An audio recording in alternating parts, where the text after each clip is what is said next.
Bike टूलरवाले MH50 ची गाडी आहे सर. आता ही येलो प्लेट व्हेकल आहे का नाही प्रायव्हेट हा ऑनलाईन ॲप घेऊन धंदा करतोय. आता आमच्या समोर इकडे भाडं भरत होतं त्याला इकडे आपण थांबवलं. तर आम्ही आता उपोषण पण केलं होतं परवा. त्या दिवशी परवानगी मिळायच्या 2 दिवस अगोदर केला पण आपल्याला निवेदन पण दिलेलं आहे. त्यामुळे साहेबांना ते सगळं माहिती आहे. तर आमचा धंदा ही लोक चिनून देतात. याच्यावरती कारवाई कोण करणार तर तुम्ही स्टाफ आहे. आता ट्रॉफिकवाला मी पाटील साहेबांनी केला तर ट्रॉफिकवाले पण आहे तो कारवाई पाहिजे आम्हाला. नमस्ते काय होतं प्रायव्हेट व्हेकल आहे धंदा करतो ॲपवरती हा धंदा करतो पॅसेंजर वाहतूक करतो.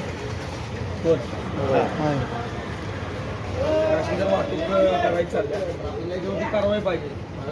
स्थानिक प्रशासनाकडे पण पाहिजे आणि वाहतूक पण दोन्हीकडून आपल्याला याच्यावरती कारवाई पाहिजे. तर तुम्ही कारवाई केली जर व्हायरल झालं तर मग यांना कुठेतरी आळा बसेल.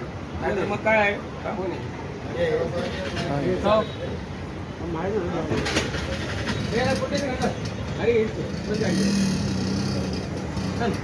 100% कारवाई आपल्याला करायची.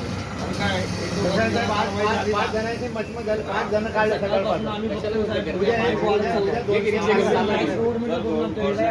परमिशन दिलेली ते काय करणार विचारते पण पोट भरतात. पण प्रायव्हेट व्हेकल साहेब गव्हर्नमेंटनं परमिशन दिली आहे ई बाईक साठी साहेब. प्रायव्हेट गाडीसाठी नाही दिलेली. ई बाईक साठी दिलेली आहे.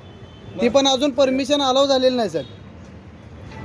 अजून परमिशन अलाव झालेली नाही ती पण. अजून परवानगी दिलीच नाही. म्हणजे एका माणसाला पाठवायची गाडी त्याला घेऊन माझ्या गाडी येतील लगेच एक दिन त्याला कोणतरी गाडी घ्या जाऊ सगळ्यांच्या गाडीला साहेबांच्या गाडीला साहेब कारवाई 100%. ट्रॅव्हल्स 500 रुपये सातारला पोचते किंवा गावाला पोचते. आता तुम्ही म्हणसाल का आमचा धंदा बंद पडला सरकारी धंदा बंद पडला किंवा सर प्रायव्हेट ट्रॅव्हल्स बंद पडला. आधुनिक लोकांना पब्लिकला काय आवडतं तिकडे थोडं बाईकवाला आहे त्याला घेऊन पोलीस स्टेशनला साहेब म्हणतात की तुम्ही कंपन्यांच्या विरुद्ध आवाज उचलला पाहिजे. त्याच्यावरती स्थानिक पोलीस स्टेशन कधी म्हणतात 1 मिनिट